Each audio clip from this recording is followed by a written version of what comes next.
And so it's a great deal of pleasure for me tonight to present to you Beneta Usechek, who is going to tell us the tale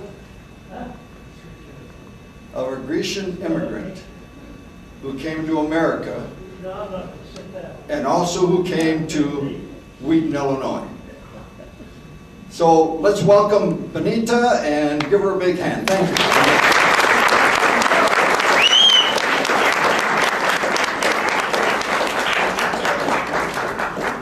Thank you, Chuck. Thank you so much. What an honor this is. Kalispera.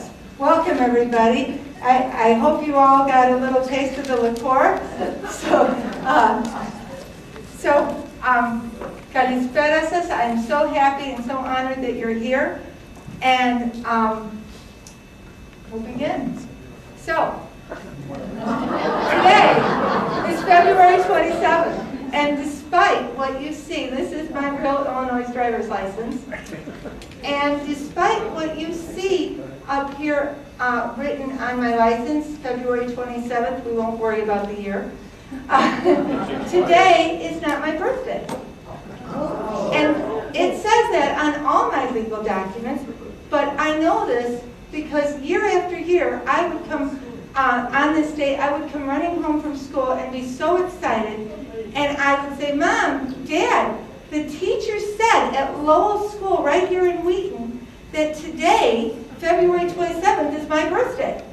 And you're supposed to buy me presents, and you're supposed to bake me a cake, and I get to blow candles, and we're supposed to have a party. This is what they do in America, the teacher said. And my mom and dad would say, no, you are not a little American girl. You are a little Greek girl. And today is not your birthday. The only reason that the teacher thinks that it's your birthday is because back when I was 3 years old, or around 3 years old, my brother, this is my brother John and my brother Bill, in order to fill out the paperwork for me to come to the States, they had to say my birthday, and they didn't remember. So they guessed. Likely story. So, although I've been told, you see, I have been blessed. I am the youngest of this wonderful Greek family who in 1958 was given the honor and the opportunity to come to the United States for a better life. And although I've been told this story over and over again, I don't remember absolutely any of it. And I am the youngest one, so I'm the only one in the family that does not remember any of it. So let's begin. All right? So what I'm going to do, what I'd like to do tonight is I'd like to share my story with all of you, and I will tell you where I was born, and who brought us here, why we came, why we left, and what we did once we got here. And I'll even share with you when I do celebrate my birthday. Okay? Here we go. So, I was born in Greece, and I come from this area, this peninsula called the Peloponnese Peninsula. It's in southern Greece, and inside this peninsula is a territory called Calabria, and inside that territory is Pankrati, a little village named Pankrati. Now, it is a very mountainous area, a very rugged area, but absolutely beautiful, far away from all the beaches and everything else, but it's a beautiful part of Greece, and right up south is going by itself too. Okay. All right, so a very, very pretty part. Now, back when my parents first met, it was a pretty good life. My dad operated the Kamba Milo. He was the miller.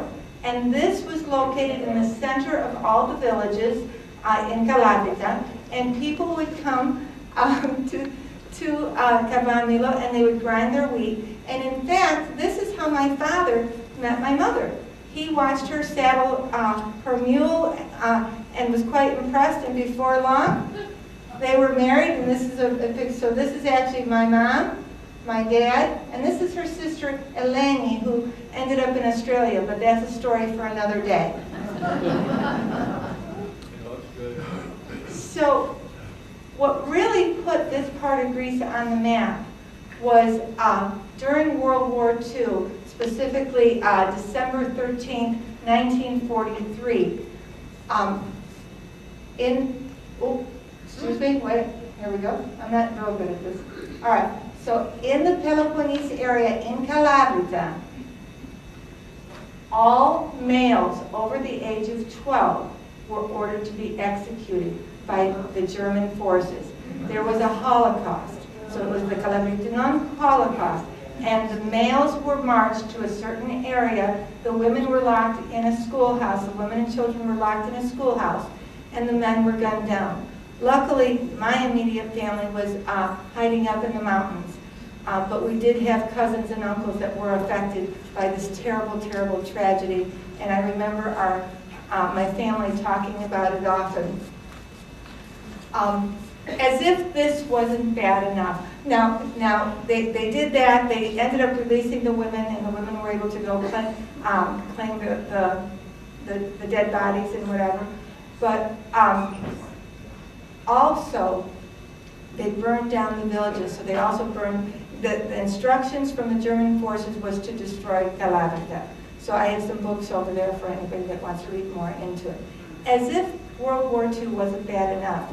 After World War II, Greece went through a 5-year civil war.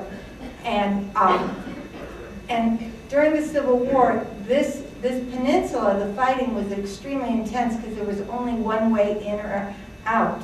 So depending on who was claiming occupancy at the time, they would demand supplies and demand livestock and whatever from the peasants and the villagers, and we were just kind of caught in the middle. And my dad used to say one was worse than the next. So whether it was the German forces, the Italians, the Albanians, the communist guerrillas, the extreme right, the extreme left, it was just a terrible, terrible time. So there was no electricity, there was no running water, there were no jobs, there were no telephones, there was no radio, there was no doctors. Calabria was in total devastation, and the only thing that they looked forward to was an occasional letter from a distant relative and care packages. Well, my father had a sister who happened to be named Beneta Georges, and he would receive, our family would receive every so often letters or care packages, and they would come from 1704 President Street, Wheaton, Illinois. Now we had, or as my dad would say, Wheaton.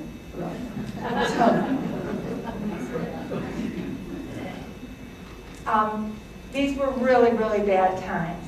Now, by the time I was born in 1955, my mother had already gone through 12 home births, 6 of whom did not make it. So my chances of survival weren't very good. Now the last thing on earth that they needed was another mouth to feed, and they definitely didn't need another girl. But I was determined to survive. So survive I did, but also what happened at this time was my father received a ticket to come to America from my Thea Beneta. Thea is a word for aunt, for my Thea Beneta, to come to America, and she sent him a ticket. This was hope. This was wonderful news, but you could just imagine, you know, he was, there were 6 kids now, and my mom, and there was nothing in the village, and it was a big decision, I'm sure. Now what's amazing about this is, between my mother, my father, my aunt, my uncle, they barely had a couple years of schooling, grade schooling, in fact.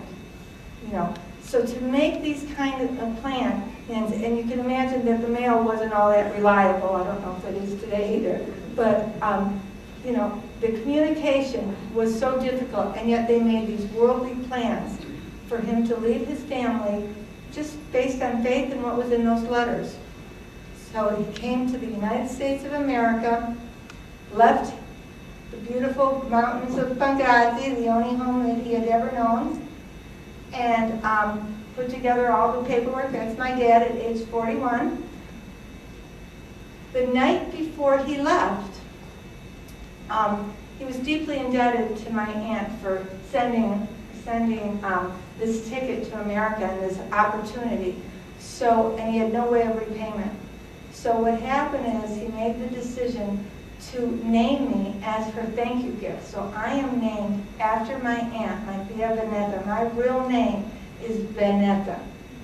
And in the Greek alphabet, the V looks like a B, but it's pronounced like a V, so it's a little bit confusing. But my real name is Beneta, and I became the thank you gift to this wonderful aunt who brought us to the United States of America. So again, you know, he left the village. He in September of 1955, I was somewhere around 6, 7 months old. Again, we don't know exactly. And he boarded he got on the ship by himself and ended up at Ellis Island. And from Ellis Island, he took a train and went to New York. Or from New York, took the train and came to Chicago. In Chicago, he was met by my Thea, Thea's the word for aunt, my Thea Beneta, and her husband and her children. He was brought directly to Wheaton, Illinois. And probably the next day, I don't think even more than that much, they had a job for him. And the job was at Wheaton Restaurant. It's now Muldoon's. It's right on the corner of Hale and Main Street. Well, my father washed dishes at Wheaton Restaurant for the next 3 years, saving every penny he possibly could so that he could send something back to us, so that he could try to figure out a way to bring us here or you know, whatever. But he saved every penny he possibly could washing dishes and was grateful for it. It was 3 very difficult years for my mom and all of my siblings. And so this is, I'm kind of go through, that's my mom. And she, you know, she had to like work the fields and, you know, take care of us. This is my brother John, who, when my father left, was probably 17, and he was in high school. And it was important that he continue high school because he was so close to finishing. This is my brother Bill, and my brother Bill really stepped up. And what he did is, so wait, there's John graduating high school. Bill became the Chobani, and Chobani is actually, many of you are used to that word now because you eat Chobani yogurt, but that's really the word for sheep herder. So now you know when you're looking at that, that's what that means, right? So we'll go back to the picture. Okay, and so Bill helped a lot with the goats and the sheep and all of that. Then we have Ray, who was in school. He was about 10 years old when my dad left. He would try to help, you know, he was in school, he tried to help with the sheep, he caused trouble, you know, it's 10 years old. Then we have Denise, who is actually sitting right over here, my sister Kay, and my niece Patty. So she'll correct me if I'm wrong. Here's Denise, and I believe Denise was about 5 years old when Dad left, and 8 years old when he came to the States. And then this is me, and I'm the spoiled one. Okay. Now you might think we look pretty bad here, but really we think we look pretty good because we're in American clothing here. Somebody has sent us all this clothing. So you'll notice though I got 2 different kinds of shoes on. And they cut my hair. I mean, what's up with that, right? Okay. So there's John, there's Bill. My sister Georgia, forgot my sister Georgia. My sister Georgia had been sent away. She had been sent away at the age 8 years old to go to the big city to work as a maid because we were that desperate. Things were that bad and there wasn't food. So she was sent away from 8 years old. My mother always regretted it. At the time that my father left Bangrati left the village, they sent for her and had her come back to the village so that she could take care of me and my sister Denise and take care of the house while my mom worked the fields and the other things. So now, so there we are, and so that's my mom, I think that's Bill, John, and Ray. There's 6 kids, by the way. By the way, I speak Greek. I never did learn how to read and write. So, Greek. yeah, Greek. Yeah. Good job, Jim. Yeah. So again, the day came, and it took my father 3 years to send us tickets to come to the United States. The tickets actually cost $1,320. 40,000 drachmas, which was an unheard of amount of money to him at that time, imagine. Besides buying us the tickets and sending us the tickets, he was also able to purchase a house on contract. So he put $2,000 on a house for us, and the Savanago family, which happens to live here in Wheaton, held that contract for us. So I'm doing that. So now it was, okay, what are we going to bring? You know, and so I started asking my sisters and some of my other siblings, you know, what did we bring to America? And these are the actual trunks. These are at my house. And so, you know, my siblings all started laughing at me. They're like, well, what do you think? As if we had extra underwear? I mean, really? You know. So what we brought, what was important to bring was my sister's dowry. My oldest sister, Georgia, was about 16, and it was important for her, in order to get married, to marry well, for her to weave blankets, and these blankets are hand woven by my sister, and I think Mom did some of these. Most of them are Georgia. And so these are blankets and rugs that she hand wove, and the story was the more of these you had, and the higher you could stack them, the better husband you might be able to get. So of course she wasn't going to leave these behind, right? So the trunks were full of the blankets, and thankfully we have those now. We probably brought a little bit of homemade noodles because, you know, we wanted to make sure that we were going to be okay. We probably brought some porridge. We brought our religious icons. That was important, and we still have those and treasure those type of things. But we didn't have a whole lot to bring, is the reality. I mean, that's why we were coming. Some of the stuff we ended up dividing among the villagers that left. Something that I forgot to tell you is also during those 3 years while we were waiting for Dad, my mom was kind of the subject of gossip and sabotage and jealousy, and you know, because you know, people were, it was like, why are you getting these care packages, and why do you get to go and not me, and all that kind of stuff, and you know, so it was just a real difficult time. But we packed up and we got ready to go. The morning before we left, there was a church service, and this is us outside of the church, and so and again, let's see, there's my mom right there, and my brother John, and Bill, that's me, I think that's Denise, that's Ray. This is my Uncle Georgi, my Uncle George, who was kind of watching over us while we were in the village. So the morning before we left, there was a church service. My sister Denise was telling me she remembers my mom falling to her knees at the altar, praying for mercy, praying for forgiveness and guidance, as she was about to take this huge journey, having no idea where she was going, what she was doing, why she was doing this. And this is 1958 at this point. Again, there's no electricity, there's no water, there's no plumbing, there's no radios, so pretty tough times. That night, there was a huge celebration, and they slaughtered a goat for us, and people still talk about this party. It was that big. I mean, 7 people leaving for what they thought forever at that time. And so that's my sister Georgia dancing, and my brother behind her. And so there was a huge party, and there was singing and dancing and crying and praying and everything possible, I think. So my dad sent us $100 traveling expenses to leave from the village to go. We had to leave out of the peninsula of the Peloponnese Peninsula, go into Athens, go to the port of Piraeus in order. So he asked his brother who is right here. Can you guys see the pointer? Okay, so that's my Theo Yordi, and he asked him to escort us. So so we left Benghazi, and we had our ship tickets now, and we were ready to board. This is our actual passports, and again, they shaved my head, but I don't know why, but there I am. And so, and so once we got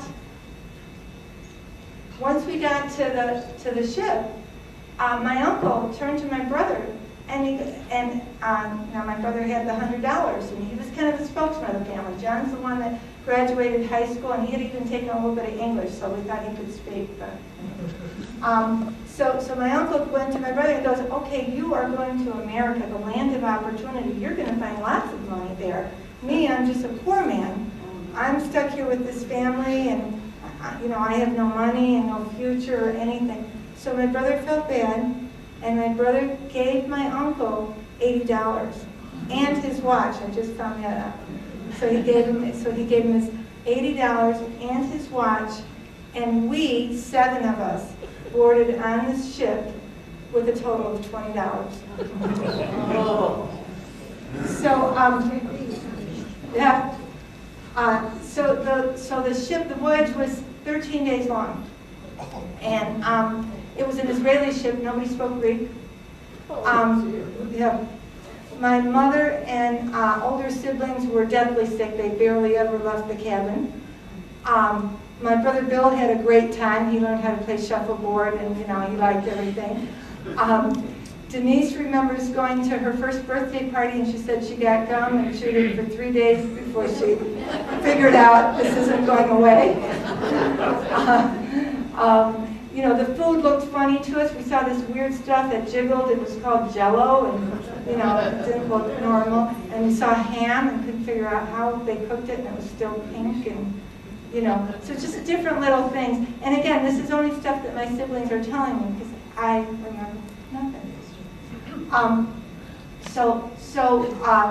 So we're doing this ship, and we land at Ellis Island, and we get off at Ellis Island, and my brother decides he's going to go buy us candy. The way you say candy is caramelos. He came back with Camel cigarettes.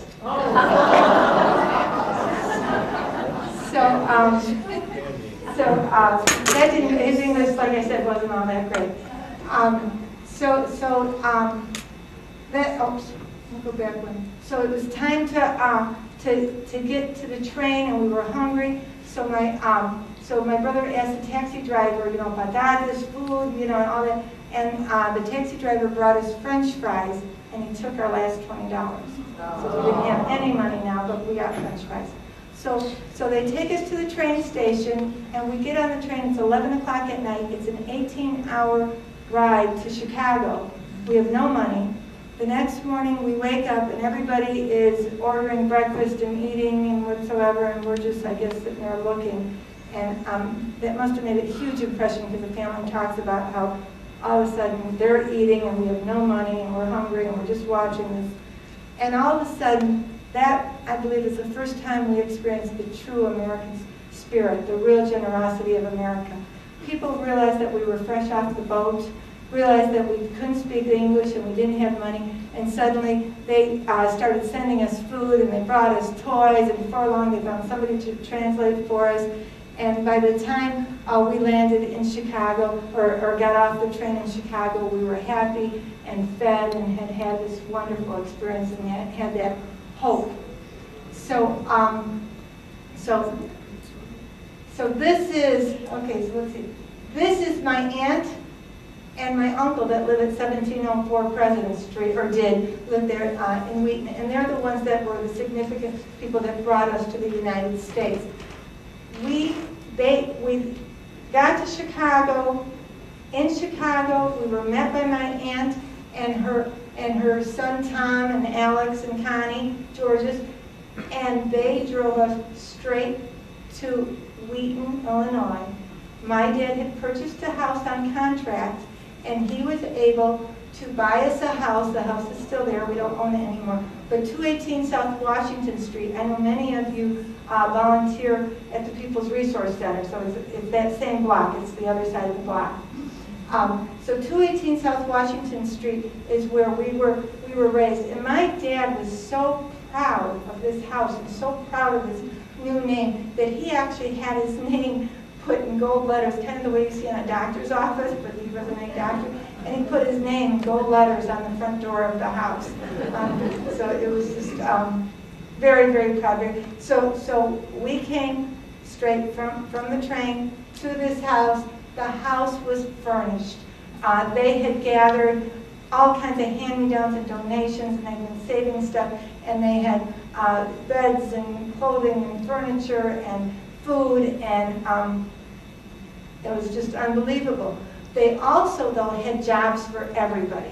My dad made it absolutely clear that he had done all he could, and he brought us to America. He gave us this opportunity, and now it was up to each one of us to work hard, to save money, and to make something of ourselves, and to make that future. And so immediately, let's see, John, he's our high school graduate, so he went to work. He started out as a janitor, and then he went to work at Western Electric, and he worked there for 4 years. Bill, right here, he started as a dishwasher at the Seven Dwarfs. So he started as a dishwasher, and he learned how to, he became a grill man, and then from there he went to what is now Alfie's. At that time it was called the Four Seasons Restaurant, and then from there he went to Pheasant Run, and he really learned the restaurant business. Now my dad, meanwhile, is still washing dishes, and he now has a job as a custodian over at Wheaton Central High School, so he's working 2 jobs. Let's see, Georgia, she was about 16, yeah, and so she started out as a nanny and as a maid, and also did a little bit of factory work. She worked at Wheaton Laundry. She was married within 3 years of being in the United States. Ray, again, he was 13. He was telling me the other day that they first put him in grade school, and that didn't work out so good for him because he was too old. So then they tried putting him in Franklin, and that didn't work out so well. So then they tried putting him at Edison, and like that. So then they tried high school, and he didn't last too long there either. But he tried. So he had a lot of side jobs. He did all kinds of things. Eventually he ended up in the restaurant business with his older brothers and sisters. This is Denise. She was 8 years old when she got here, and she was put, make me cry. She was put directly into first grade, and she did so well in school that she was able to skip a couple grades. She was the first college graduate of the family, and then there's me. And I'm the spoiled one. I did nothing. So I am the only one that doesn't remember ever being hungry. I don't remember the story. I just, only what they told me, and I was like, huh? So, okay. Within a couple months of being here, my cousin got married, so they cleaned us all up and kind of made us look like the Leave It to Beaver family. And I remember my mom looking at this picture, and you can almost see it in her face, like, why am I wearing this thing on my head? It's like, fine, never had worn heels and nylons and all that. Denise has food on her head. That was always another, wondering. And Ray, he just wanted to play. He really couldn't have cared less. Georgia was enjoying the food, so she gained a bunch of weight. So you can tell America was being good to us. In 1961 was a very proud day for my father. That is the day that he became a naturalized United States citizen. And he couldn't have been prouder to become a citizen of the United States. Within 5 years of living in the United States, each of my brothers had saved up $5,000 apiece. And with the help of a friend, they invested in their first restaurant. The restaurant was called the Red Apple, and it was located at 63rd and Ashland in the inner city. And they barely knew the language, but they were working hard. And that's my brother Bill, and we believe he is shaking hands with Senator Dirksen right there. They opened up the restaurant the day that JFK was assassinated. Isn't that something, Yeah. So my brother John, I realized, was really the first person in marketing in the family. What he did is, when they first opened up the restaurant, he went and he introduced himself at the police station. He said, "Hello, my name is John Vargas. If there's any problem, that's me," you know. Then the next thing he did is he went around to all the local churches, and it didn't matter what denomination they were. He gave a small donation, he introduced himself, and he invited them to come to his restaurant. So he was doing marketing way before. The family has owned and operated over 16 successful restaurants and businesses over the years. I am sure I forgot many of them, but some of them are still open today. Others have been sold. Most of them are in the area. Our house almost became the party house because we had every reason to be happy and to celebrate, and my mom was more than happy to cook for everyone. She made the entire yard into a garden, and just like in Greece, we ate off the land. Well, we did that in Wheaton, Illinois a bit too, I'd say. In about 1968, everyone started getting married, and almost everyone in the family married people from the Peloponnese area and from the old country. And so one of the proudest days for my brother John was when the veterans asked him to raise the flag over at his restaurant, the Courtyard Restaurant in Warrenville. And this, you know, it just was a huge honor for him that they asked him to do this. A very, very special thing. My brother John lives in Greece, and if you talk to him, you know, and he comes over here as often as possible. I've brought him to Wyndemere and that type of thing. But he's always like, "Oh, I want to be in America, and God bless America." You know, his favorite line is, "God bless America and all the Greeks."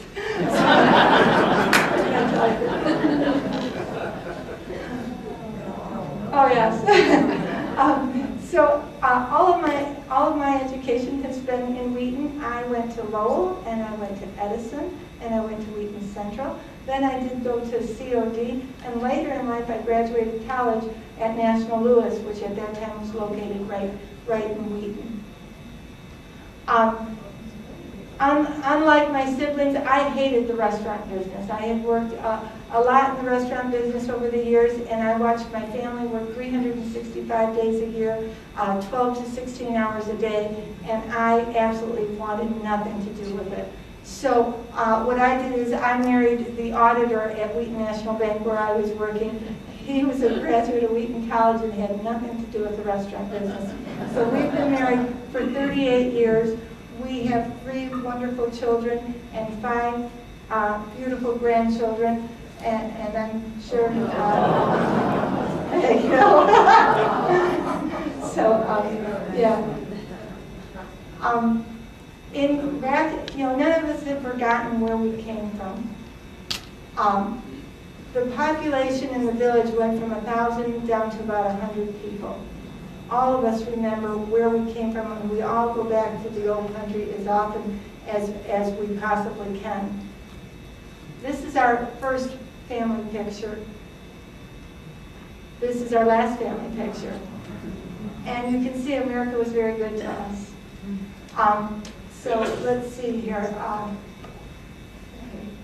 So John and Bill, John now lives in Greece and had the restaurants with Bill. Ray owns Carol's Garden. I don't know if any of you or some of you have gone out to Carol, right?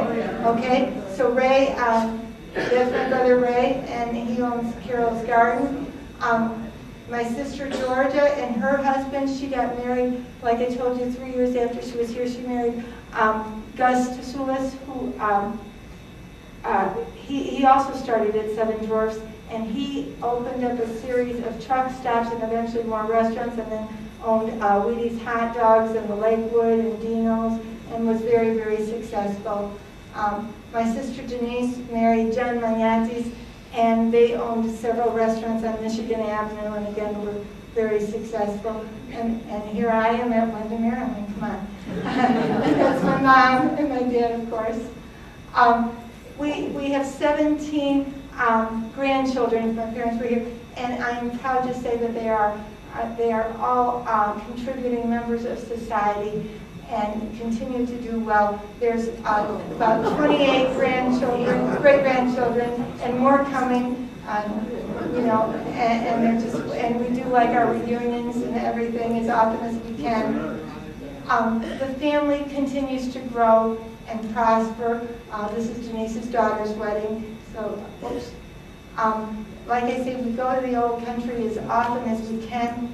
People, what they do now is they rebuild their houses there, and they use the houses for weekends, for vacations, for holidays, and during the reunions. So these are just pictures of the old country. This is the church, remember, where we were praying the day that we left? That's Denise right there, walking up to the church this past summer. We were in Greece together. That's the same building, where people have been contributing and giving back to the village. Back in '58, that church had dirt floors. Watch this. Oh. It's absolutely gorgeous. It's St. John's the Theologian, and it's absolutely beautiful. And it celebrates, in Greece, everything is about the same stage, more than the birthdays. And so it celebrates its holiday on, wait, no, I forgot. May 8th. But the reunion in the summertime. Is in the summertime. So we have, what's happened is the village has organized itself, and there is a reunion that takes place. We have a newspaper, and the reunion takes place the first weekend after August 15th.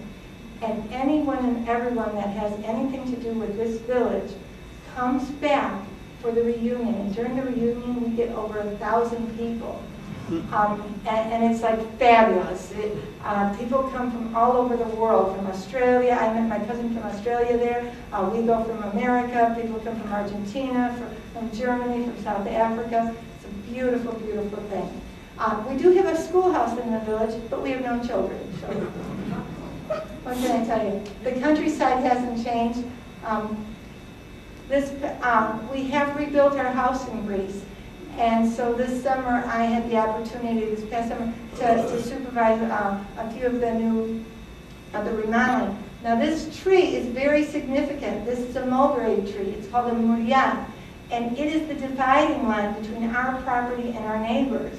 And we own lots of property in Greece. The problem is we don't really know where it's at, because everything is by a mound or a rock or a tree or, you know, and how do you get there? I mean, I think they marked it when they took the goats out. But that is our house. That's the steps to our front door. It is there for everyone in the family to use. That's the side. This is out the back, okay? And this is off the porch. This is the view off the porch. Now that porch is important because back when we were living there, we used to sleep outside on the porch, and I guess I fell off. Yeah, it was right, and I guess I fell off the porch at one point, and my brother Ray jumped down and saved me before the pig could eat me. True story, guys. You can't make this stuff up. There was wrought iron there. Yeah, there was no wrought iron. Right, it was just, yeah. But now you wouldn't want to go back there. That is our olive tree, by the way. Look at our olive tree. Isn't that awesome? You wouldn't want to walk back there. There's a lot of snakes right now. So my son actually wants to, you know, somehow clean it up, but we can't figure out how to get rid of all the snakes. The village is beautiful. We do have running water now. So we have running water. We have 2 bathrooms. So it is ready and for everyone. There is a newspaper. That is the Bangatei Kanea. And the newspaper kind of keeps everybody abreast. The problem is I don't know how to read and write Greek. So I have to wait for somebody to read me the articles. This is myself and my cousin from Australia back in about 10 years ago at the reunion. The nights are just absolutely beautiful. It's a wonderful time. This is this past summer. That's Denise and I dancing at my niece's house. This is my brother John. We have every reason to celebrate. So, so now that I've told you about Greece, let me tell you about my birthday. Okay? So back in 1985, when I was about 30 years old, I get a phone call from my father, and he tells me, "Come on over." I'm like, "What do you want, Daddy?" We used to call him Daddy. I don't know why, but somebody told us that's what you say, so we called him Mommy and Daddy. So, he says, "Come on over." So I go over there at 218 South Washington, and he reaches into his wallet, true story, reaches into his wallet, and he pulls out a $20 bill, and he hands me a $20 bill. Now, my father never gave away money. So, and I was like, "What's this for?" He goes, "Happy birthday." I'm like, "What do you mean happy birthday? It's in February." He goes, "No, today is your birthday. Today." So they always remember that I was born the first day of Lent in the year 1955. And somehow my father was able to do some research. How accurate it was, I don't know. But this is what he told me, and that's why I go. So he did some research, and he came up with that in the year 1955, the Eastern Orthodox calendar is what we go by. Lent fell on March 20th. So from that day, I celebrate my birthday on March 20th. And now, so because of that, today is not my birthday. Thank you all so much.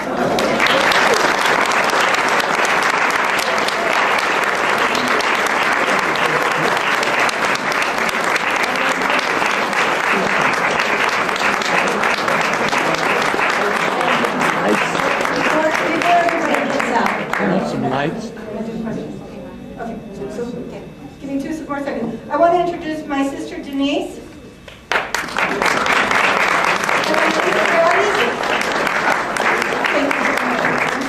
I brought some memorabilia, some things from Greece, from the old country, and you're welcome to come look at all of this.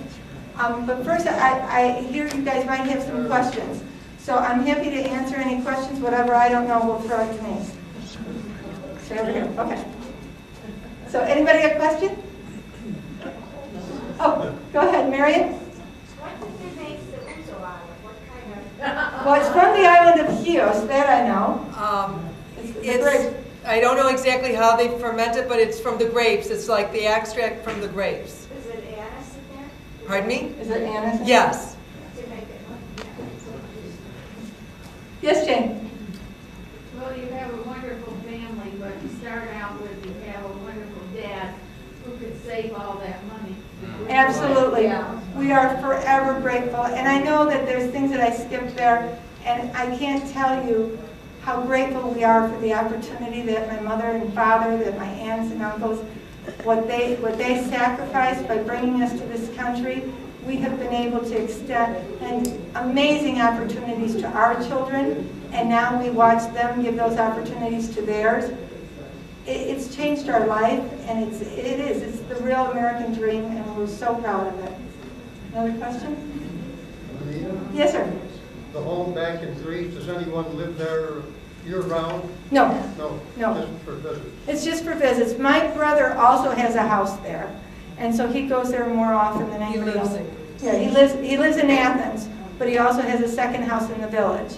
And so, but no, it's just strictly for our family, if any of the nieces, nephews, whoever wants to. Well, at least you don't have to shovel snow there. There's no snow, you got that right, yes. Anyone else? Okay, so Okay, now hang on a second. real quickly, I just want to say I had the pleasure of getting the sneak peek preview last night when Beneta test run this presentation. And I don't know about all of you, but I left there going, wow, am I spoiled rotten? And so you don't want my story because it was really easy compared to this, but it makes me appreciate why she works so hard. And I know that all of you see her running around this building. And I just want to say I am so grateful for her commitment and dedication to this community. And with that, we never know when to celebrate her birthday in our office, so we do both. We just figured we might as well do both. And so I wondered if you might join me in happy birthday to Beneta. And we have some flowers here, and I didn't think you'd all come on March 20th, so I thought we'd do it today. So if you would sing happy birthday with me, I'd appreciate it. Happy birthday to you. Happy birthday to you. Happy birthday, dear Beneta. Happy birthday to you.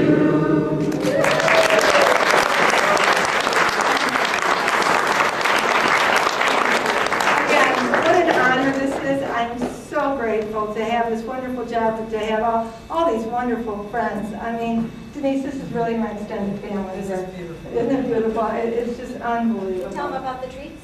Oh, yes, you need to go open them. Okay. Okay, so we have some really neat treats. We have some real baklava, my brother Ray gave it to me. And my sister, this morning, because I didn't know she was coming this evening, she lives out in Glenview, brought me viples. And so viples, how do we describe viples? Honey dipped, they're fried. This is like the happy, it kind of celebrates for anything happiness, because it's the circle of life. They're in curls. So just honey dipped. With nuts, and yeah, they're fried, wonderful. But they're a delicacy. fritters, I guess. They're very difficult to make, and I'm really not sure. I guess it's up to you now to make them, because I definitely don't know how. So again, I'm the spoiled one. I'm the one that doesn't know how to make any of the special delicacies and all that. They do it all. Thank you all. So I think Mr. Scrubby knows how we're going to have it. This is a really good job. Thank you. What a wonderful program. Okay. Here are just a few items from Greece. Probably the most important of everything on this table are these blankets. And these blankets are all made by my sister Georgia. They are hand woven and dyed from our own sheep, from our own wool in Greece. This is just a small sample one. This was probably meant to be like a purse, but the others are very large. And there's different styles of blankets, just depending. In Greece, at the time that my sister was doing this, girls were judged according to their dowry, and the bigger their dowry was, the better husband they would get. So I'm going to span over here, and there's rugs, and just beautiful rugs, and each one it takes weeks and weeks to do this, and they have a huge loom, and they hand weave it through, and there's blankets and different rugs, and I have what's important to know is this is the most important thing that we felt we were bringing to Greece, to America, because it was important for Georgia to have a good dowry so that she would be able to get married, because she was 16 when she came to the United States. And so we didn't have much clothing, we didn't have much money, but we brought several of these blankets along. The other thing, so now this is a picture of my mom and dad, and just, back in the old country. The other thing that we brought along is our icons. I have the original icons, and they hang in all of our homes, and they're very, very important. They've been blessed in our church in the village, and it just makes you, it's what we grew up with. So what hung in our house is what we also brought and hung in our house in America. This is a drinking cup, a little pitcher, and this is an old one. What's funny is when I found this in Pangrati in the village, it was all beat up and everything, and somebody thought they'd do me a favor, and they had the gypsies repaint it for me, and so I was kind of disappointed. I liked it the old way, but it is the original one. This is just your traditional Greek pottery, which we, of course, just bought at the souvenir shop. The other thing that we brought were the handmade noodles. These are chilopites, and these are made twice a year. The women in the village gather together, and they all chip in and do it together, and they hand cut these into squares, and then they divide it up. And These are fabulous. So even now, when we go to Greece, we come back with hilopitis. Now they sell them in the United States, of course, but they're not the same as the ones from, our relatives and stuff. Okay, these are my little pride and joy here. These are goat bells, and each one is different, and they make a different sound. So it just depends. You can see how old, God knows how old these are. These could be hundreds of years old, because obviously these go on the goats. When the goats are slaughtered, then they get passed on to the next goat. So, they just kind of keep passing down. I have a collection of these at my house, and I actually have the one from my grandmother's house, but we had to go through all the cousins and get permission before I was able to bring it to the United States. So I just thought they were kind of neat. This is just a traditional Greek vest. It's called Amalia. This one happens to be one of my great nieces. On March 25th, Greek Independence Day is celebrated, and the children that go to Greek school will dress up in costume and usually perform a wonderful Greek dance. Here's a hat. There's a lot of different forms of this. It's very commercialized now.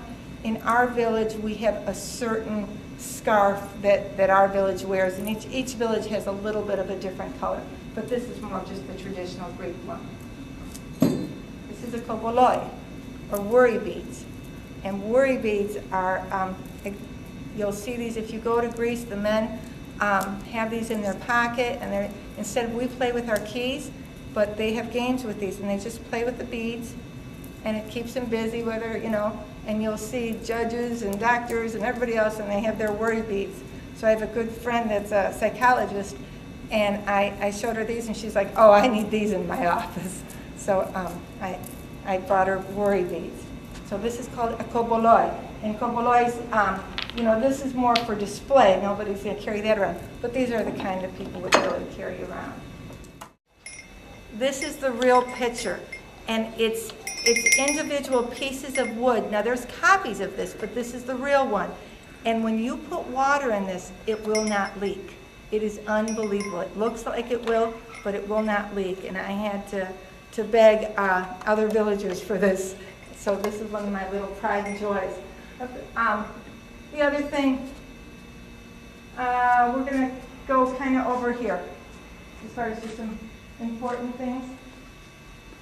Each year in Greece, in my village, there's a festival, and there's an organization to keep everyone that has any descendants that ever came from Pangrati informed and involved. And so each year they send out a calendar to every single person, and they update them with pictures and also the phone numbers. And these go to people all over the world. So I'm in here, people from Africa, Argentina, Australia. I have cousins and relatives all over the place. Once a year, there's a festival, a reunion in my village, and it happens the weekend, the first Saturday after August 15th. And at that festival, the village, typically about 100 people live there, but during the reunion time, we usually get over 1,000 people.